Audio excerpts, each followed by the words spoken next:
This is week number 19 of my weight loss journey. I've got some yippee skippy and some oh crap to go on here. So let's talk about the oh crap first, because I just kind of want to get it over with. I promised myself at the beginning of this whole weight loss journey thing that I would be open, I'd be honest about what's really going on, what I'm really eating, what I'm really thinking about it, how it's impacting me. And last week I want to say I failed, but it didn't fail. But let's just dive into it. And if you are new to this podcast and this is your first weight loss episode, go back and listen to some of the other ones first and come back to this one, because I'm just going to assume you already know what's going on. So last week, super excited to announce the 25-pound weight loss. And that's exciting. It's really exciting. I mean, my legs are more ripped. I am just feeling great about it. And especially that I'm doing it super duper healthy. This week, not so. So, last week we talked a little bit about alcohol, and I was like, you know what? I think this topic might come up again sometime. I had no idea that was my intuition screaming at me saying, hey, Lynn, guess what? Yeah. So this week I went hiking with a friend.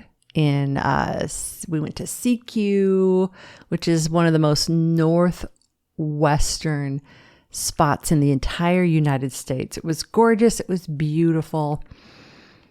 And I brought with me a bottle of Grand Marnier. And if you've ever had Grand Marnier before, it's decadent. It's like a really special, in my book, a really special alcohol, really cool, really yummy.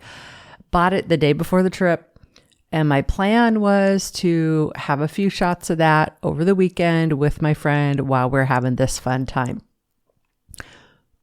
I never really overdrank on any one given night, but I did drink that Grand Marnier 4 days in a row. That's right. Sunday, Monday, Tuesday, Wednesday of this week.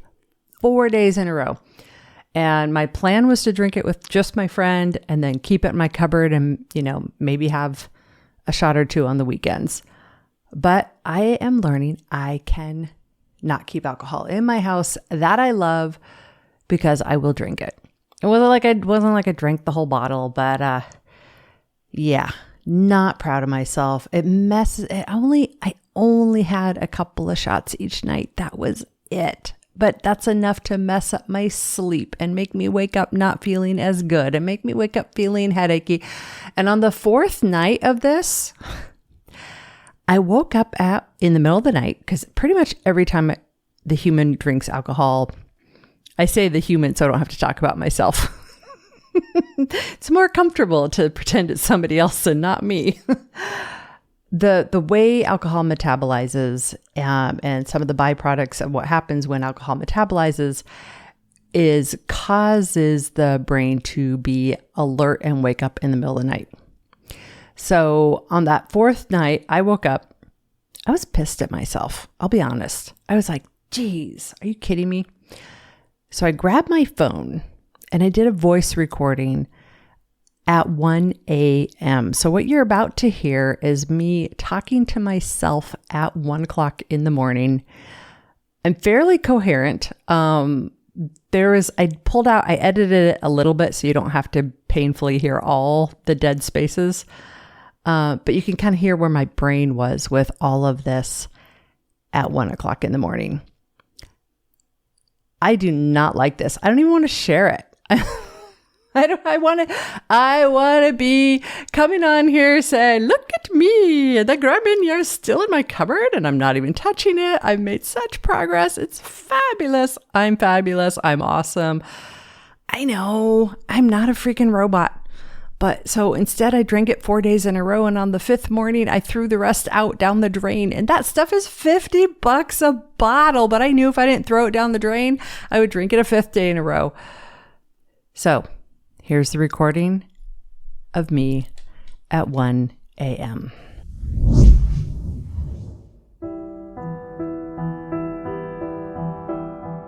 It's 1 o'clock in the morning and I am laying in bed because my brain woke me up because I had 2 shots of Grand Marnier and my stomach doesn't feel great and my brain is wide awake because that's just how alcohol processes.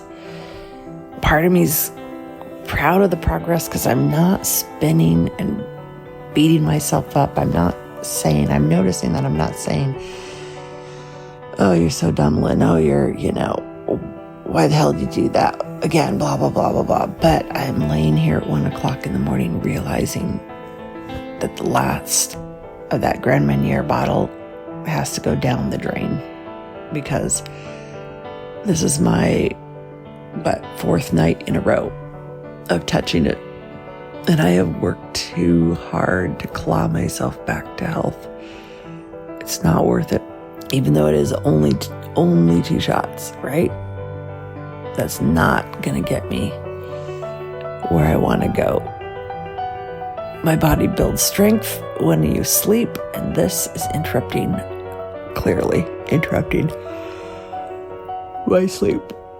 So now I'm going to try to go back to sleep. And when I get up in the morning, I am throwing the rest of that bottle of Grand Marnier down the drain. I don't care if it was a $50 bottle. It's not worth it. Ugh. I really want to just sweep it under the rug. Pretend I'm more holier than thou. But I promised myself that I would be honest in this podcast journey and talk about what is really going on with what I'm actually eating. The good, the bad, the ugly, and this part, it feels kind of ugly. It feels, not proud.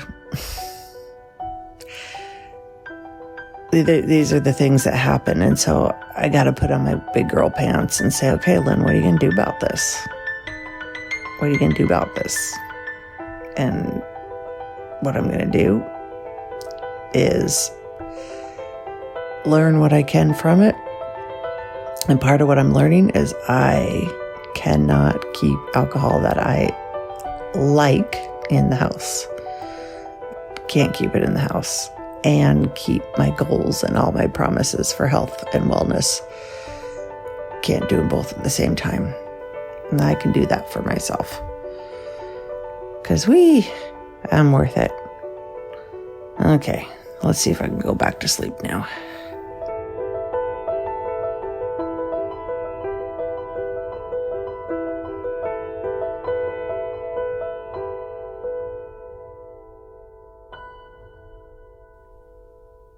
So yeah, there you have it.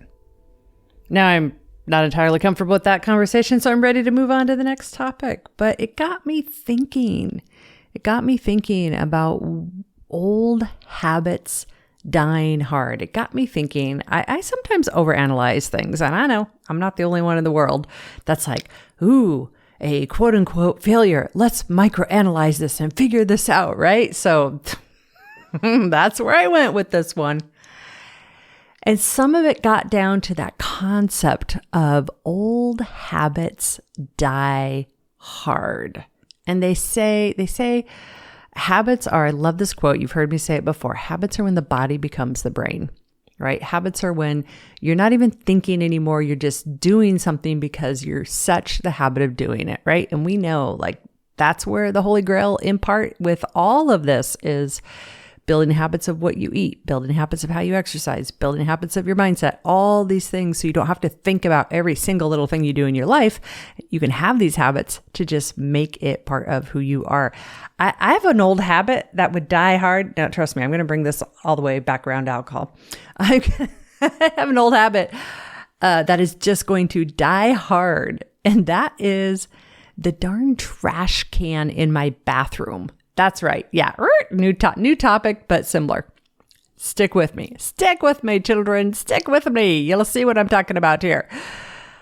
When I first moved to the apartment, I put the trash can by the toilet because that makes sense. The trash can goes by the toilet. Now my bathroom's really dinky too. So it's not like there's a lot of options. So I was like, okay, I'm not going to trip over it over there. Trash can by the toilet for 10 months.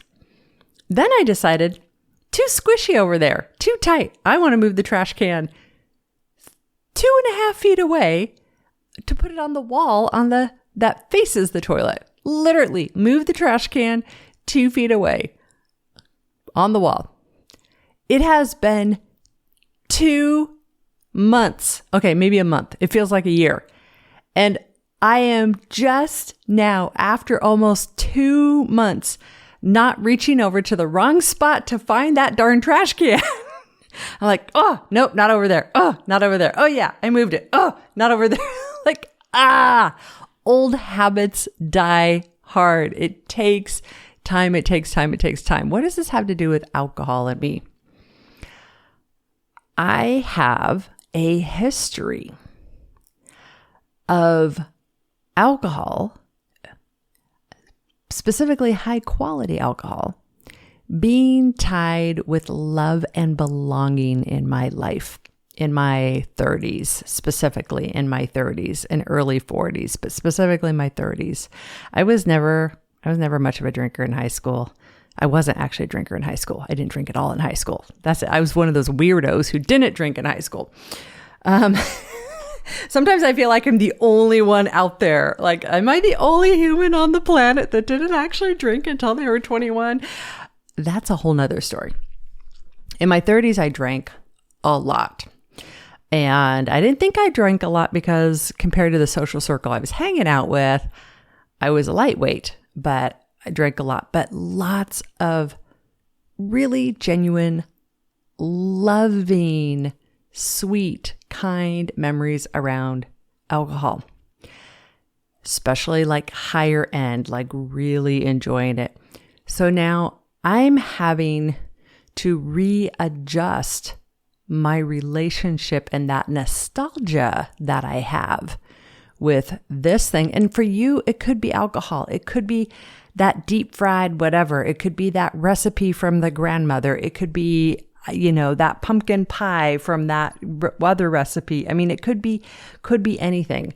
When we attach an emotion to something that is not a good, healthy habit, those are even harder to break. So what am I doing about it? I am proud. I'm giving myself compassion. I'm not beating myself up. I am having to humbly say, I cannot have it in the house if I do not want to drink. Because for those 4 days, I said, I'm not going to drink. And then I had 2 shots. Oh, 2 shots. It's nothing. It's no big deal. I rationalized it, but it wasn't what I wanted to do. And I did that for 3 days. The first day was intentional. The other 3 days were not. So there we had that. I was also feeling arrogant. And this is something I'm noticing too. When I have a good success, like what was the last week was like a 2.2 pound loss or something. I was feeling arrogant, like, oh, look at me. I'm doing great. I can relax a little more. And so that wasn't great. And then I just was like, okay, I got to pause and chill out. So now I really am hoping that I'm done with this topic for a while. It's come up way too much for me. And I hate bringing it up because it feels a little bit like a failure. And now I'm talking circles. So I'm going to continue to work on giving myself love and compassion here and not beat myself up over it and continue on to the next day. Yes. And why do I bring this all up? Because a lot of individuals, when they go, who are, you could say, fitness influencers, podcaster, they talk about the right way to do it. They talk about this is, you got to give up alcohol. You got to sleep well. You got to de-stress. You got to hydrate. You got to exercise. It's like, No shit, Sherlock. Like, we already know all those things, but what happens on the days when you fail? Because those will come. And should we even call them a fail, or should we, beat ourselves up over calling it a failure or not calling it a failure? And now, boom, we're in that spiral of overanalyzing. Sometimes we just need to get on that hamster wheel and let it spin us around and throw us off. I know. So there we go for that one. Next topic. I am proud to announce that my heel pain, that weird nervy heel pain, is essentially gone. I am walking on it again. I spent about a month in babying it and wearing supportive shoes. It is essentially gone, and I'm super excited about that. I'm super glad I didn't ignore that little pain, that niggly little pain. I didn't say, oh, Lynn, you're fine. Just go hiking anyway, or just do the exercise anyway. I didn't. I honored it, and now I'm carefully walking around bare feet, getting that strength back in my feet, because I spent a whole week or a whole month in shoes. So now I need to do some more barefoot walking, build up the bare feet strength in my feet. And that is super exciting. What this has to do with weight loss and building strength is when your feet don't work and you can't use your feet, exercise is way harder. The mental piece is way harder. And so anything you can do to keep that body as healthy as possible makes it so much easier. So I got that going. And then I went to my physical therapist working on that neck spasm thing that I've been having. And we were working on the neck. I was sitting in the room, and, we're always chit-chatting about anything, what I do here at Couch to Active.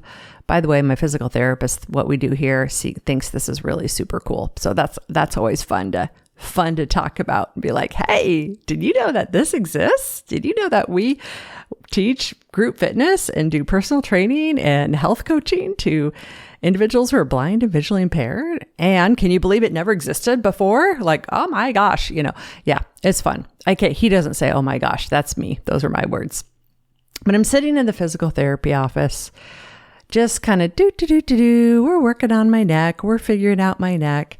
And he does something where it triggers me to tell him, hey, I've had this like little bit of a limited mobility thingy in my shoulder, and I have no idea if it's related to my neck or not. So he looks at it. He's like, that's interesting and sort of surprising.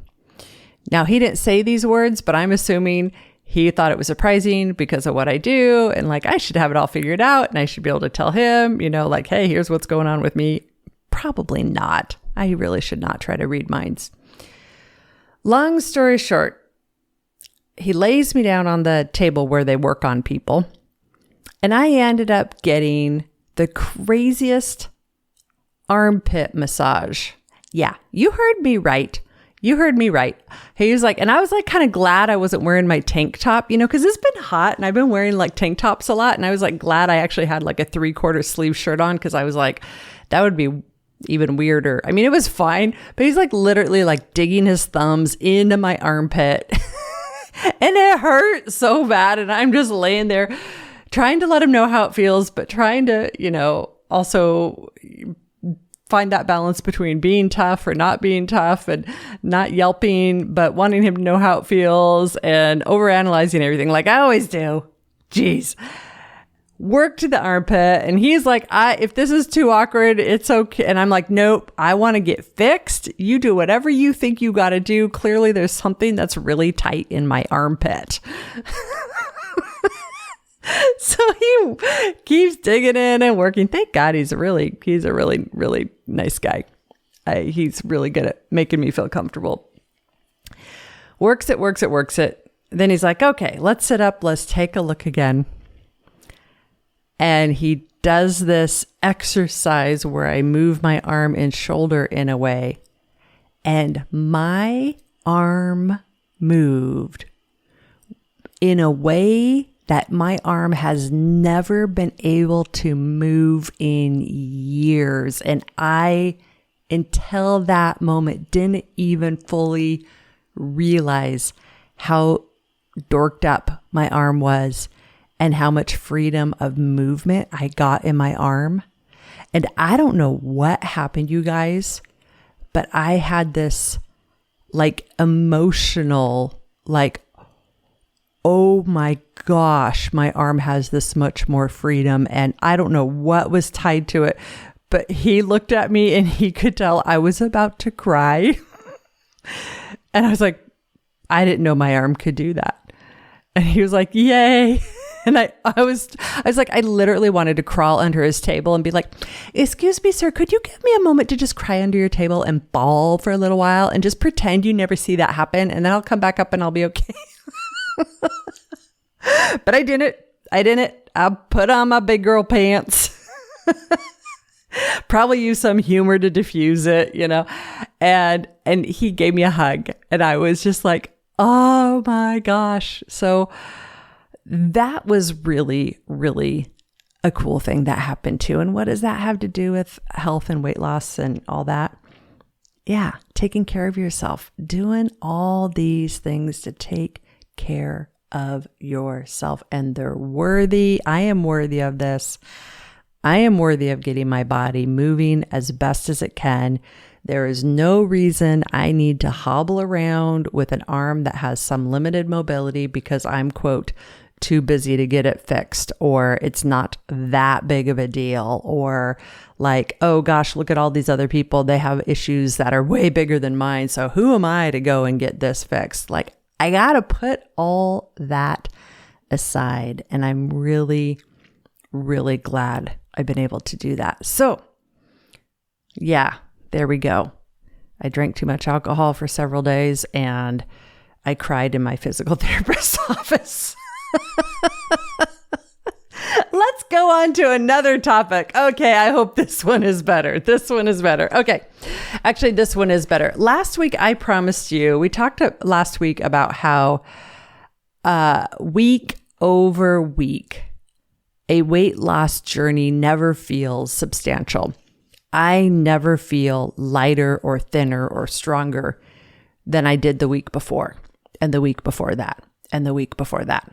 When I go back and look at where I was in April when I started this compared to where I am now, and I literally have sweatshirts that are hanging loose on me that used to fit on my stomach totally fine. I have a shirt that I'm wearing today that's like, it's too big for me now. It actually looks kind of frumpy because it's too big.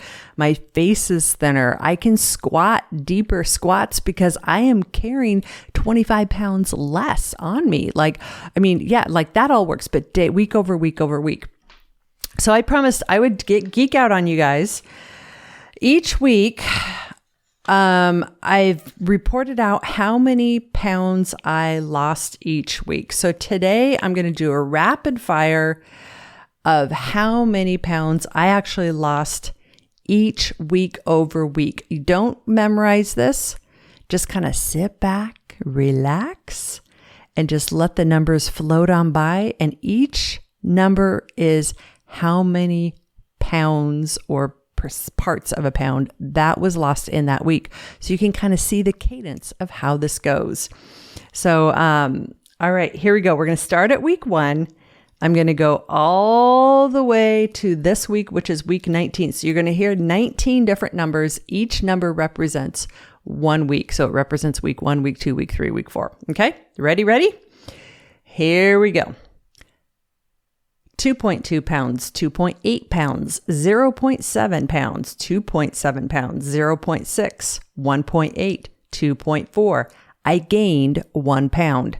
0.4, 0.3, 0.3, 2.0, 1.2, 0.4, 0.8, 1.8, 0.6, 2.2, and this week, which was a total shit show, not total, but I can say that. I don't care. I'm not going to worry about saying everything perfect.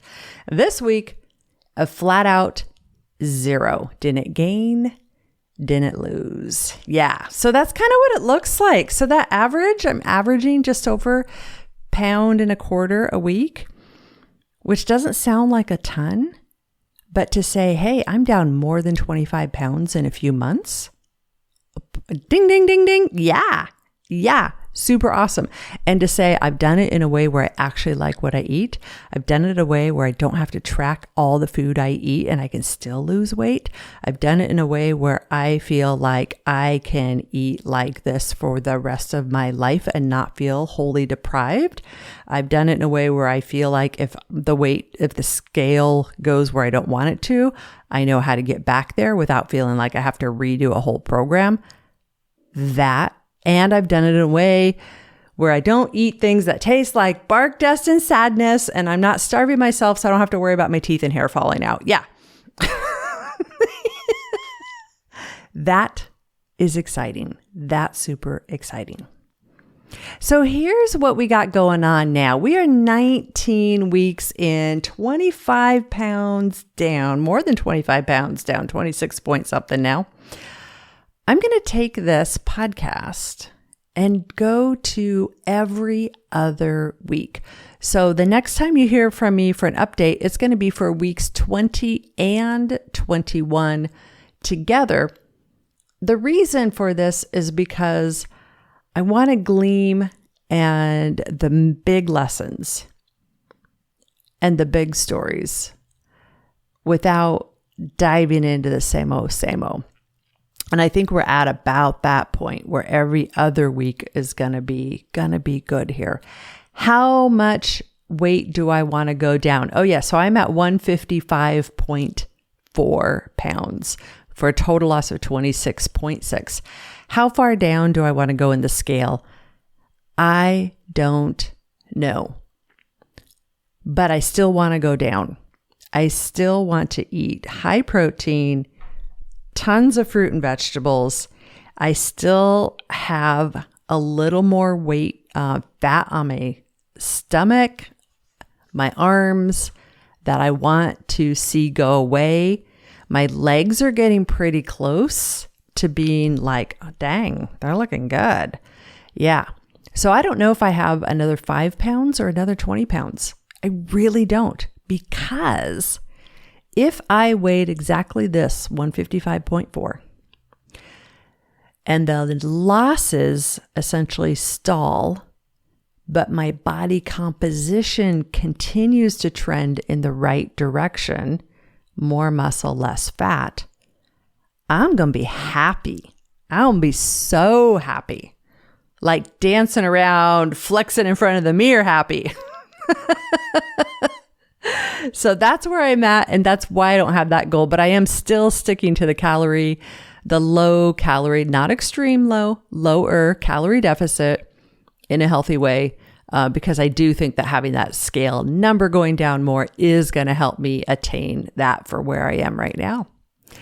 So there we have it. Next one of these we're going to see in 2 weeks. We will still have 2 podcasts a week coming out. So do look for those twice a week still. But there's just some other topics I want to hit on in more detail, and that'll give me some space to do that.